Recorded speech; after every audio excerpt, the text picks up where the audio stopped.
भाई साइमन को 4 मेंढक दानवों ने पकड़ने पर उसने तुरंत पीछा किया। सहायता पुकारों के आधार पर जंगल तक पहुंचा और एक बड़े पेड़ के नीचे पत्थर की राह से छुप गया। उसने देखा कि पास में कुछ मेंढक दानव एक जगह भोजन कर रहे हैं और उसका दुखी भाई उन्हें पिंजरे में पकड़कर पेड़ पर बांधा गया है। उसे पिंजरे में बंद एक जंगली सुअर दानव मिला। निक ने सुअर दानव से अपने भाई को बचाने की मदद करने के लिए कहा।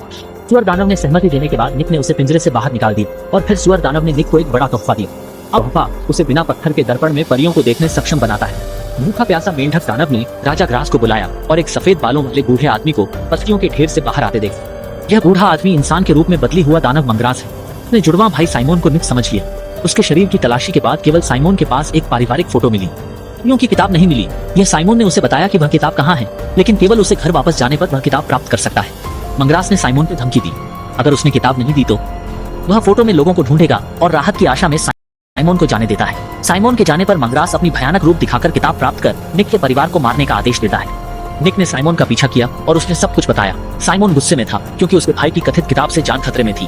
दोनों बहस करके लड़ रहे थे। तभी मेंढक दानवों ने निक के ब्रश देखकर पागल होकर पीछा किया। मुश्किल से सुरक्षा क्षेत्र में घुसे पर साइमन को पीछा करने वाला मेंढक दानव पकड़ लिया। उसी समय निक ने बहन को बाहर देखा।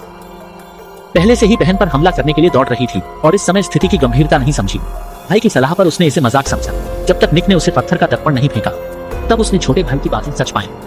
डरे हुए बच्चे घर में दौड़े और इन दानवों से निपटने के तरीके पर चर्चा की। आखिरकार उन्होंने किताब को जला देने का फैसला किया। इसलिए दानवों की नजरों के सामने एक पल पर किताब को आग में फेंक दिया। परिणाम स्वरूप वह आग से बिना नुकसान के बची। लगता है यह तरीका सफल नहीं हुआ। उन्होंने घर के पुराने मालिक चाची लूसी को सोचा, शायद वह किताब का रहस्य बता सकती हैं, लेकिन उनकी चाची अब शहर के बाहर रिहायशी केंद्र में है। बाहर इतने मेंढक दानव हैं, वे कैसे निकलेंगे? इस समय छोटे बौने ने शहर का गुप्त रास्ता बताया। साइमन ने ढाल बनाई और दानवों को भटका दिया। निक और बहन चुपचाप पिछवाड़े के एक गोदाम में घुस गए। दुर्भाग्य से फिर भी 2 मेंढक दानवों ने उन्हें खोज लिया। सौभाग्य से इस समय निक ने छोटे घर का